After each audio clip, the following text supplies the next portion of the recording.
everybody, it's Miss Phoebus, and this is Lesson 34, Characteristics of Quadratics, as well as Graphing in Standard Form. Alright, with our vocabulary, axis of symmetry. Axis of symmetry is a line of symmetry, the vertical line that cuts a parabola in half. Each side of the parabola folds over to line up with the other side on this axis of symmetry. Vertex. The vertex is the highest or lowest point of a quadratic, also known as a turning point, where it goes from increasing to decreasing or decreasing to increasing. Standard form. That's the quadratic trinomial form that looks like y equals ax squared plus bx plus c, where a, b, and c are all real numbers. Okay, so our skills for today, we're looking at skill 42. I can determine the domain and range of all quadratic functions. Skill 43, I can find the equation for the axis of symmetry and the vertex of a quadratic function algebraically.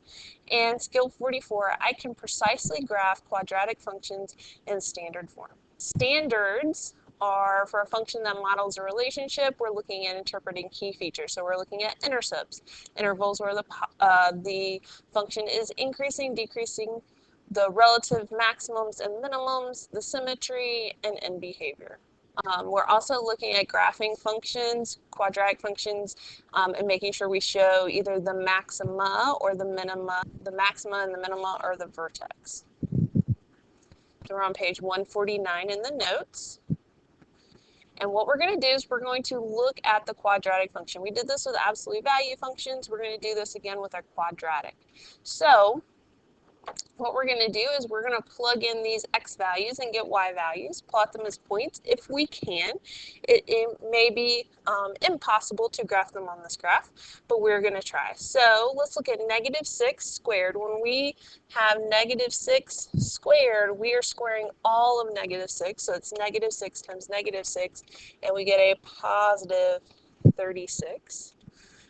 That's not going to fit on my graph because it looks like I only go up to like 10 or 11. So we're going to move on and look at -4 squared. -4 squared is a positive 16. That's also not going to fit on my graph. We're going to look at -2 squared, which is 4. So we can plot that, -2, 4, right there. 0 squared is 0. 2 squared is 4. So 2, 4. 4 squared is 16. And 6 squared is 36. So we skipped some numbers, and 3 points are not going to do it for this function. So let's think about, notice my x values, they're all even numbers. So let's go back and let's look at maybe doing some odd numbers like 1 squared. 1 squared is 1. And we also have this symmetry. So our vertex here, the lowest point we have is 0. So if 1, 1 is a point, -1, 1 is also a point. We've got that line of symmetry that we're going to get more into today. But we have 5 points. Let's look and get, I think we could get another one on there like 3 squared. 3 squared is 9. That's up here. And that would mean that -3 squared is also 9. The more points we have, the better our graph is going to look. 5 at a minimum, more than 5, so much better. So there is our parabola. And if we were going to describe this, this is a U-shaped curve. It goes through 0, 0.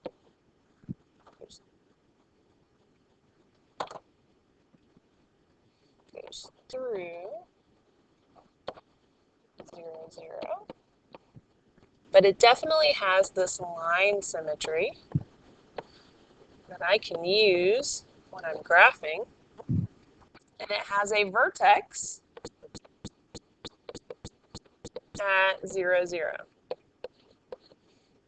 All right, so our domain, how far left can this thing go? To -infinity. How far right can this go? to positive infinity. How far down does this go? The lowest it's going to go is 0. The highest it's going to go is positive infinity. It has an x-intercept at 0, 0. It has a y-intercept at 0, 0. So remember from yesterday that not all quadratics will have x-intercepts. All right, this one does have a minimum value, a lowest value. If my graph was reflected over the x-axis, it would have a maximum, a highest value. But this is a minimum, and its minimum is at 0. So it has a minimum at 0. Intervals of increase or decrease. So I usually start on the left part of my graph, and I say, okay, coming from the left, from negative infinity, it is decreasing all the way till it gets to 0. So it is decreasing from negative infinity all the way up to 0. And then it turns around and it starts increasing, and it keeps increasing from 0 to positive infinity. All right, end behavior. What are the ends doing? So let's clean this up a little bit. So let's look. As x goes to negative infinity, that is the left part of the graph. The y values are headed up all the way up to positive infinity. As x heads to positive infinity, that is the right side of the graph. My y's are headed up to positive infinity as well. These should agree. They should always agree. So if one side is going up, the other side is going up. If one side is going down, the other side is going down. So those should be the same answers regardless of what quadratic you are looking at. They should agree. All right, so let's fill in some blanks. The graph of a quadratic is a curve called a parabola. We talked about that yesterday. Standard form looks like y equals ax squared plus bx plus c. You've seen that form before. That is our standard form, and that's why it's called standard form. When graphing a quadratic, a controls how the quadratic opens. When a is greater than 0, the graph opens up. Looks like a smiley face. When a is less than 0, the graph opens down. Looks like a frowny face. The domain of a quadratic is always negative infinity to positive infinity. I should be able to wake you up in the middle of a dead sleep, shake you and go, what's the domain of a quadratic? And you should, as you roll over, try to go back to sleep, you should whisper negative infinity to positive infinity. For the range, pay attention to how the parabola opens and where the vertex is. That's going to help you with the range. All right, so you have 2 end behaviors here. I want you to go ahead and pause the video, see if you can figure out how to fill in those blanks. There are no arrows drawn, but I have told you in the past that if the graph goes off the coordinate plane, there are arrows making it go on and on forever. So as we go to negative infinity, that is the left side, my graph is headed down in the y direction to negative infinity. And as x goes to positive infinity, that's the right-hand side, y will also go down to negative infinity. And those have to agree. Notice that both the y, or both ends, are headed up in this one, so y is headed up to positive infinity in both of those. So it's all about what the ends are doing with end behavior. The highest or lowest point of a parabola is called the vertex. It may also be referred to as a maximum or a minimum. Finding the vertex is easy if you have a graph. Let's look at how to find the vertex with only an equation. This is doing it algebraically. Quadratics must be written in standard form, or else this won't work. To start finding the vertex, you will use the little formula x equals negative b over 2a. So that little formula is going to help you figure out the x part of your vertex. Once you have the x part of your vertex, you're going to take that value and plug it back into the original equation and solve for y. Your vertex will be whatever negative b over 2a is, comma, the y value that you just found. So there is a little bit of work. You can use a calculator to plug things in, especially if things are not very nice. But for the most part, you're going to be showing some algebra as you go. So here we go. Of y equals x squared minus 4x plus 1. And what we're going to do is we're going to figure out the vertex. Now notice that in each of these boxes it asks, is it a maximum or a minimum? So what we need to do is we need to look at the a value. Remember that this is y equals a x squared plus bx plus c. So a is the first number, the one that's written, it's a leading coefficient. It's what's written in front of x squared. So if this is positive, it's going to open up. If it's negative, it's going to open down. So if it's positive, we're going to have a minimum. If it's negative, it's going to have a maximum. So that's what we have to ask ourselves. Are we dealing with a minimum or a maximum? So let's look at our a value. What is our a value in number 1? A is 1. This is positive. That means the graph opens up. That means my vertex, which is in the very middle, is going to be a lowest point. It's going to be a minimum. All right, so now that we know we have a minimum value, let's try to figure out what that value, where that vertex is. So what we're going to do is we're going to come up with negative b over 2a. That's our little formula that's going to keep coming back up every time we need the vertex. And so the b value is the number that's in front of the x. Now, if there's no x, like number 4, look at number 4. Do you see how there's no x value? There's an x squared, there's no x, and there's a constant. So if there's no x value, the b value is 0. So we have a negative in number 1, negative 4 is our b, all over 2, and we already know that our a value is 1. So I want to see the formula.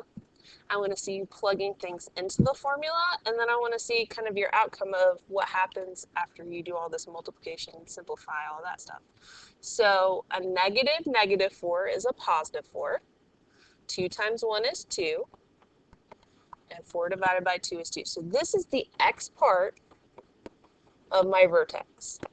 But a vertex is a point, so I need the y part before I can be done. So what I'm going to do is I'm going to take the x part of the vertex that I just found, and I'm going to plug it in everywhere I see an x. So I'm going to have 2 squared minus 4 times 2 plus 1. And that's what y equals. I want the y part of my vertex, so I'm going to work this out. And once I know what that equals, then I'll have my x part, I'll have my y part, I'll have my vertex. So this is 4 minus 8 plus 1. 4 minus 8 is negative 4. Negative 4 plus 1 is negative 3. So my vertex is at 2 comma negative 3. So you figure out negative b over 2a. You plug that back into your equation, you get the y part, you create a vertex. And I want you to write it as a point, because that's what it is. It also makes it easier for me to find. I do want to see work. All right, let's try number 2. So let's look at our a value. What is our a value? Can you tell? Our a value is negative 2. So is this a maximum or a minimum? Because a is negative, that means my graph is flipped upside down. It's a reflection. And that means my vertex is at the top, which makes it a maximum value, highest point. All right, let's go with the idea of, now we're finding the vertex. So x equals negative b over 2a. So my b value is 6. So I have negative 6 over 2 times negative 2. So I have negative 6 over negative 4. which is negative divided by negative is a positive, 3 over 2. So what we're going to do is we're going to plug 3 over 2 in for x, and then we're going to solve for y. So y equals negative 2, 3 over 2 squared plus 6 times 3 over 2 minus 9. Now, looks like I might be running out of space soon, so I'm going to try to do a lot of this kind of talking through it. Fractions, a lot of people don't like that, so if you want to plug it into the calculator, you can. If you want to plug it in as a 1.5, you can also do that. All right, this is negative 2. I'm going to square the 3 and then square the 2. So 3 squared is 9, 2 squared is 4, plus 6 times 3 is 18. 18 divided by 2 is 9, minus 9. Now that's nice because the 9s kind of cancel each other out and I can just focus on this. Negative 2 times 9 is negative 18. Negative 18 fourths reduces to negative 9 over 2. So there's my vertex, 3 halves, comma, negative 9 halves. Now, would it be wrong if you wrote it as a decimal? No. But you're going to see me probably work with fractions a little bit more. Decimals may be easier to graph though. All right, let's look at number 3. Let's look at our a value. Can you tell what our a value is? Our a value is 1/4. It's a positive 1/4. So that makes this a minimum because we are opening up and the vertex is at the bottom. All right, let's look at, now when a is a fraction, it does create a little bit of trouble. So let's walk through this together. So x equals negative b, so negative 3 over 2 times 1/4. So this is negative 3 divided by 1/2. Now, a lot of times what people do is they try to just take negative 3 and divide it by 2 and think they get an answer. But I've taught you since day 1, day 0, I think I even called it, day 0, that we do not divide by fractions, we multiply by reciprocals. So what we're going to do is we're going to multiply by 2 over 1. And the 1/2 and the 2 over 1 cancel. And I'm left with negative 3 times 2 over 1, which is negative 6. So that's the x part of my vertex. Let's get the y part. Y equals 1/4 times negative 6 squared plus 3 times negative 6 plus 10. So I get y equals 1/4 times 36 minus 18 plus 10. 1/4 of 36 is 9. 9 minus 18 is negative 9. Negative 9 plus 10 is 1. So I have a vertex at negative 6, comma 1. All right, last one, number 4. Our a value, do you see it's negative? Negative 1/3. So that means it's a maximum, a highest point. So I love it when b is 0. X equals negative b over 2a, which is negative 0, which the negative doesn't matter at this point, over 2 times negative 1/3. And that just ends up being 0 over negative 2/3. But really, 0 divided by any number is 0. So the x part of the vertex is 0. When I plug that back in, 0 squared is 0. That pretty much wipes this whole entire piece out because remember 0 times any number is 0. So I end up with y equals negative 2. 0 comma negative 2 is my vertex. Now you can go into the graphing calculator and you can type in the equations and you can check and make sure. 1, 3, and 4 you should be able to see like in a table or something. The graphing calculator can be helpful from time to time, especially to check. All right, axis of symmetry, or I like to abbreviate it AOS, axis of symmetry. This is the line that cuts the parabola exactly in half into 2 identical mirror imaged parts. The axis of symmetry always goes through the vertex and is written in the form of a vertical line, x equals some number. Now, when I ask what the axis of symmetry is and you just give me a number, that's not going to work. A number is not an equation for a line.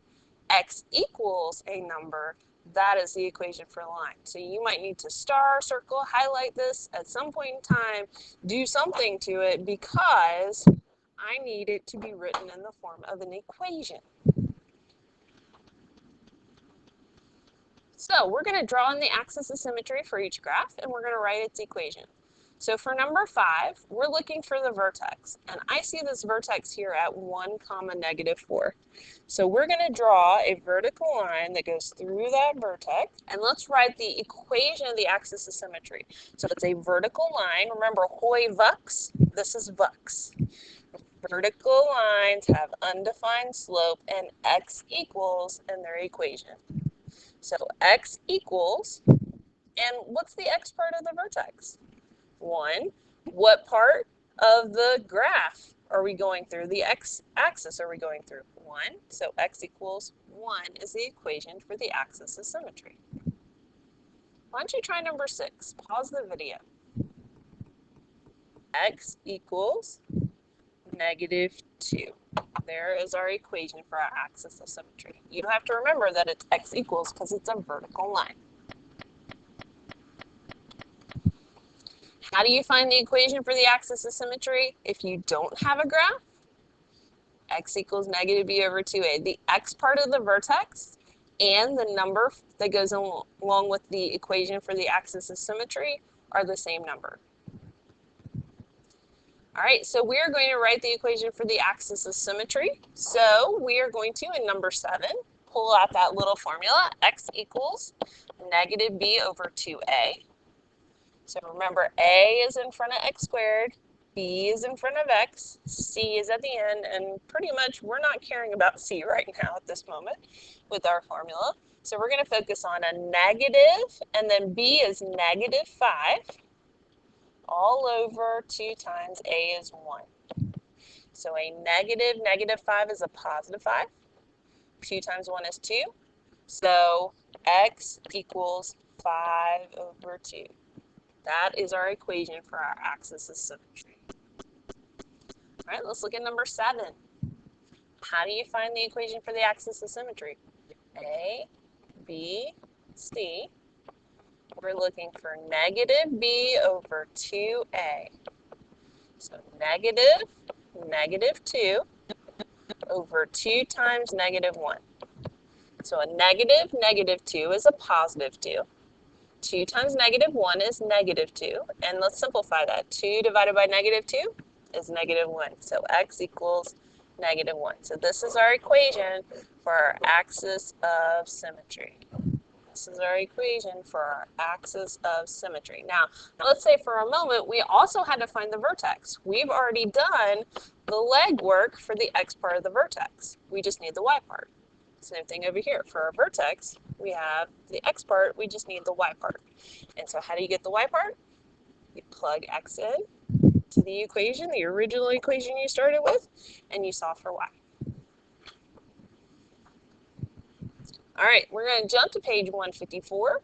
And on page 154, we're going to start graphing quadratics in standard form. And these go really well together because one of the first things that you need to do is make sure your graph's in standard form, but then figure out the location of the vertex. And so we've already figured that out.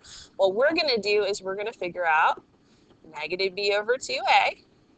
And then we're going to go back and plug that value in to the equation and get the y value. We also should probably draw in the axis of symmetry. We haven't been doing that in our graphing with the factored form because I knew that it was coming up here. So we are going to practice drawing that in and having that help us. You're going to use a to find 2 more points. So you can use a as slope. And I'll show you about that and talk about the pattern that develops there. We're going to find 1 more point by plugging in an x value. We're going to use the mirror image, so that axis of symmetry will help us get some other points. And if possible, which sometimes it's not, if you're like at the very tippy top of the graph and you don't have enough room and you can only plot 3 points, that's okay. Get as many points on there as possible, but at the very least 5 points are going to be perfect for building your parabola. If you've got a lot of space and you want to do more is always better. Okay, and we are going to graph all of our quadratics precisely. Make sure you are graphing precisely. Don't just find the vertex and then make some random u. It's not going to work.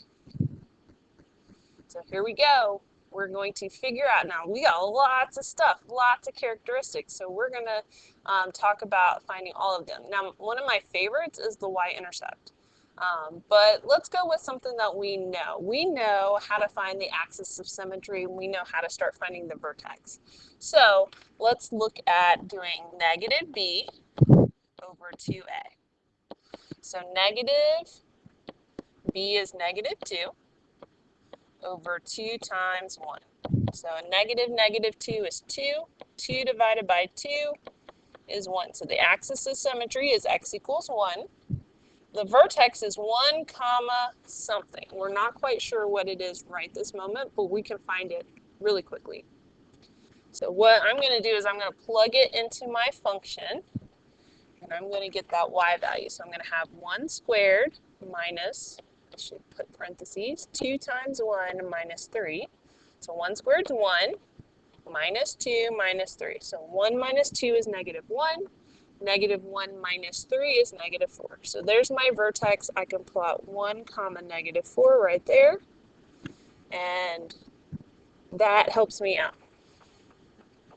Let's go ahead and draw in our axis of symmetry. Now, I usually, if you were in class, I would have you, and I could give you a highlighter, I would have you highlight the axis of symmetry. We want to, at the very least, kind of make it a dashed line because it is not a part of the function. It's just going to help us build the function. So we don't want it to be a solid line. We want it to look a little bit different than our function. All right, let's see what else we know. We know A tells us if it opens up or down, so there is a 1 in front. 1 is positive, it opens up, so we should expect a smiley face out of this. And let's get the y-intercept. So the y-intercept happens when x is 0. So let's plug in a 0. So 0 would wipe out this and this. Those pieces would be gone, and I would have y equals negative 3. So 0 comma negative 3 is a point for my y-intercept, but it's a point on my graph. And so I can graph 0, negative 3. Now, because I am 1 away, do you see how I'm 1 away from my axis of symmetry? I can go 1 on the other side and plot 2 comma negative 3. That is also 1 away on the other side. So I get that axis of symmetry helping me out with getting the points. All right, now let's talk really quickly about the slope piece of this. So right now we know A is 1. And if I was going to start at my vertex and use the slope 1 over 1, I would be starting here, up 1, right 1, I would get this point. That doesn't really help me right off the bat, but I did use the y-intercept to get that point. So if I didn't use the y-intercept, I would be able to maybe use this idea of 1 over 1 as my slope. Now I use slope. You can't see me, but I'm using slope in quotes. This is not true slope because this is not a linear function. Remember that this is quadratic. It's going to be changing at different points while it is, as you go, further down the x-axis, its steepness is changing. But there is a pattern to this slope. So it's not linear. That means we have a changing slope. Let's look at the pattern. So the pattern is 1, 3, 5, 7, 9, 11, etc. Now you don't have room for all of that. And we already did 1, up 1, right 1. So let's do the 3. So from the point that we graphed right here that I'm now returning to blue, from that 2, negative 3, I'm going to go up 3, right 1. Then from that point, I'm going to go up 5, right 1. And if there was room, I could go up 7, right 1. And do you see how it makes that little curve out? and then you can mirror image it. This is 2 on the right, let's go 2 on the left. This is 3 on the right, let's go 3 on the left. We can't get that other one very well because it's not actually on the graph paper. Hey, hit that point. Okay, so that is the 1 through 5, 7. This is something that some students really, really like and they really, really enjoy it. If you aren't going to use that, then you need to be plugging in x values like we did yesterday. So you could plug in 3 and get an x value, plug in 4 and get an x value, and then mirror image them on the other side. But the 1, 3, 5, 7, 9 thing works when a is 1. Now, when a is not 1, then you kind of have to do this multiplication piece where you multiply all of those values in 1, 3, 7, 9 by what a is. Well, when a is 1, 1, 3, 5, 7, 9, etc., that kind of can help speed up your graphing. All right, domain, I should be able to ask you in your sleep, negative infinity to positive infinity. We can do this one over here. The range, though, is going to be different. What is the lowest y value that we reach? Looks like -4, and -4 gets a bracket. The highest it reaches is infinity. Let's look at number 2. Where do we start when we have like all of this information? I've already got my domain filled in. We can do the y-intercept. It's pretty easy. What's the constant? The constant is -2, so our y-intercept is at 0, -2. So we could plot that, but we can't stop there. That is not a very good parabola. And that's not the vertex, as far as I know. So let's look at finding the axis of symmetry and the vertex. Let me write this a little shorter. 0, -2, because I've got to have a little bit of workspace. I'm going to change it to red. All right, so my formula is x equals -b over 2a. So -b is 4 over 2 times -1, that's -2. So -4 divided by -2 is 2. So there is my axis of symmetry at 2. And then let's plug that in. So I've got -2 squared plus 4 times 2 minus 2. -2 squared is 4 plus 8 minus 2. -4 plus 8 is 4. 4 minus 2 is 2. So I have a vertex at 2, 2. So 2, 2, right there. Let's look at our a value. Our a value, is -1. So it's opening down. So I have that blue point. I was thinking, it's a little weird. But yeah, if I wanted to get the mirror image, that's helpful. All right, so then let's look at this a being slope kind of idea. So our a value is -1. Let's go from my vertex, down 1, right 1. Down 1, right 1. And then down 1, left 1 would be my mirror image. And then let's use this idea of, remember that pattern, 1, 3, 5, 7, 9. But I need to multiply it by -1. So that would mean -1, -3, -5. So here's my down 1, right 1, down 3, right 1. So then I can go down 5, right 1. That's 3 away from my axis of symmetry, so I can go through on the other side. So at -1, I'm also at -7. And that is probably all I'm going to be able to fit on this graph. The only other thing I have to do is figure out the range. What's the lowest that my graph goes? It looks like it goes to -infinity. What's the highest my graph goes? Looks like 2 with a bracket.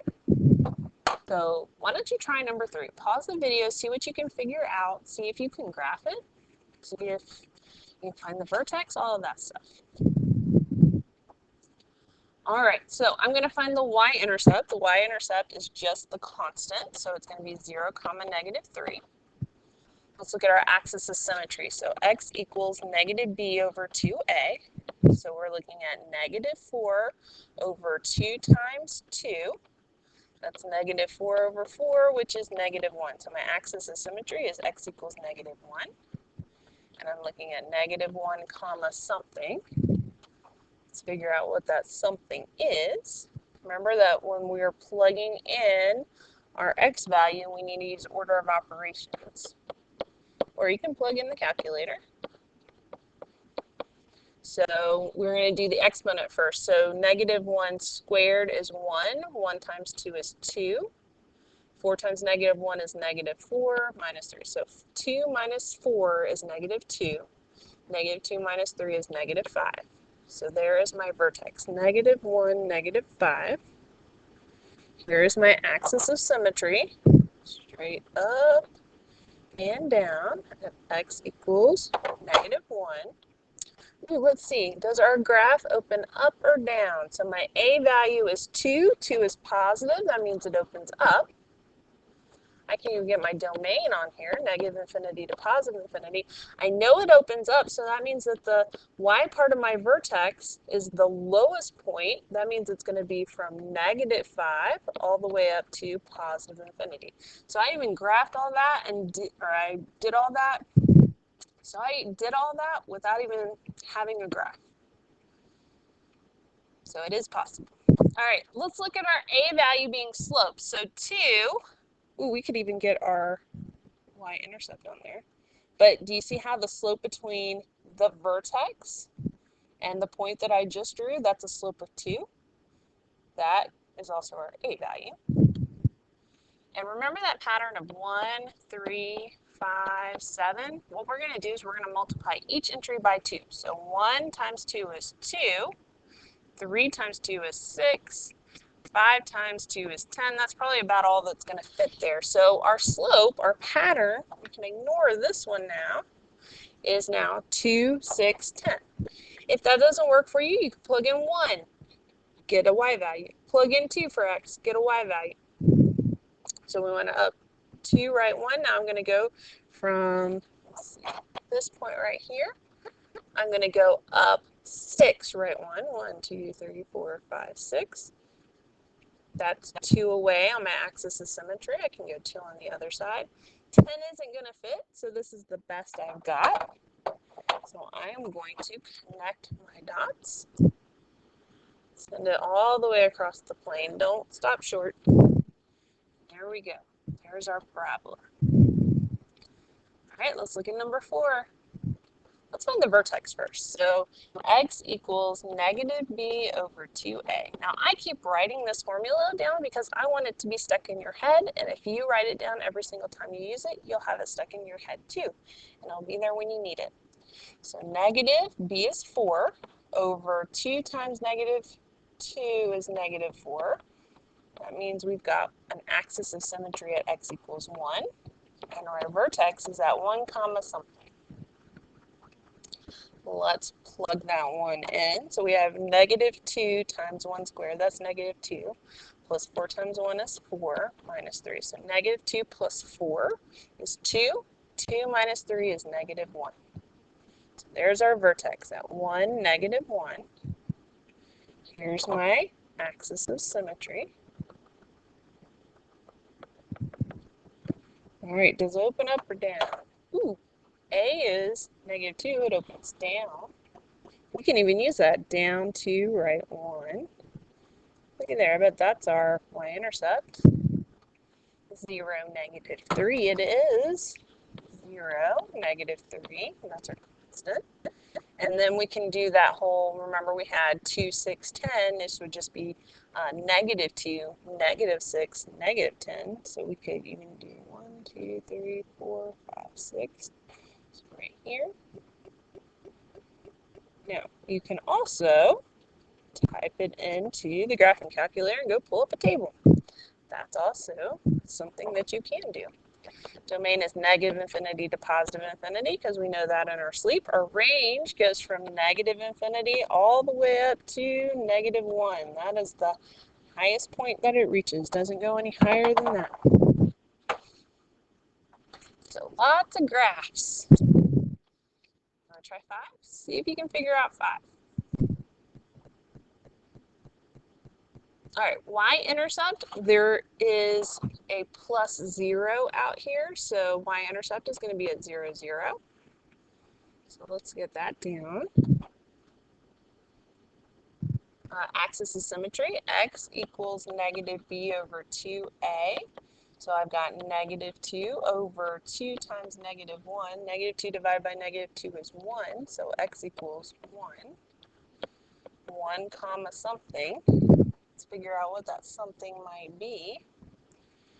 So 1 squared is 1, make it negative. Negative 1 plus 2 times 1 is 2. So that's going to be 1, 1. 1, 1 right there. So there is our axis of symmetry right through there. And, ooh, look, it's a negative 1 as our A, so it opens down. So we're looking pretty good there. Domain, negative infinity to positive infinity. And then the range is from negative infinity all the way up to 1. And then let's see if we can figure out. Now, let's say you don't like this whole pattern thing. Let's plug in 3. We can plug in numbers and we can get values. So negative 3 squared plus 2 times 3. That's negative 9 plus 6. Negative 9 plus 6 is negative 3. So 3, negative 3. And then I can mirror image that on the other side. I thought we could plug in a 4. Let's see what we get. Oops. Plug in 4. So y equals negative 4 squared plus 2 times 4. So that's a negative 16 plus 8 is negative 8. So 4, negative 8. And I think that's about all that's going to fit on here. Let's graph that. Connect the points. There we go. There's our problem. We've got all of our blanks filled. Clean this up a little bit. There we go. Oops, got rid of my X. All right, number 6, I think this is one of our last ones. So let's look at the y-intercept. Y-intercept is 0, negative 2. Axis is symmetry. X equals negative b over 2a. So we've got a negative, negative 2 is a positive 2. 2 times negative 1/2 is negative 1. So our axis of symmetry is at x equals negative 2. Our vertex is at negative 2 something. Let's figure out what that something is. So we're going to plug in. So we're going to have negative 1/2 times negative 2 squared minus 2 times negative 2. There's lots of 2's everywhere. All right, negative 1/2. Negative 2 squared is times 4. Negative 2 times negative 2 is a positive 4 minus 2. So negative 1/2 times 4 is negative 2. Negative 2 plus 4 is 2. 2 minus 2 is 0. Woo! When you start running out of room, you gotta use your brain. Okay, opens down. Do you see A is negative? Opens down. Domains from negative infinity to positive infinity. The range, if it opens down, it goes down to negative infinity, and the highest point that it's going to reach is the x part of the y part of the vertex, which is 0. So we're at negative 2, 0. We have a y-intercept. Ooh, let's get our axis of symmetry in there. Axis of symmetry. All right, and then 0, negative 2. That's 2 away. Let's go 2 on the other side. Now, with slope being negative 1/2, our A is negative 1/2, don't do slope. Don't do that for when A is a fraction. It just doesn't work out. You can't go like down 1, right 2. It's not going to play very nicely with the rest of the graph. You would have to go down 1/2 and right 1. So I really don't recommend doing that. Let's get a couple other points, and I would recommend, especially since we're dealing with this 1/2, negative 1/2, that we deal with an even number. So let's deal with 2. So negative 1/2 times 2 squared is 4, minus 2 times 2 is 4, minus 2. So negative 1/2 times 4 is negative 2. Negative 2 minus 4 is negative 6. Negative 6 minus 2 is negative 8. And that's 4 away, so we get 4 on the other side. And there is our parabola. And it's wider than normal because that A is 1/2. All right, let's see if we got any more. Okay, so that's it. We practice graphing in standard form. You can use your calculator to assist you, but I do want you to be able to find the vertex and the axis of symmetry algebraically. So try it out, see what you can do, and I'll see you in the next video. Bye!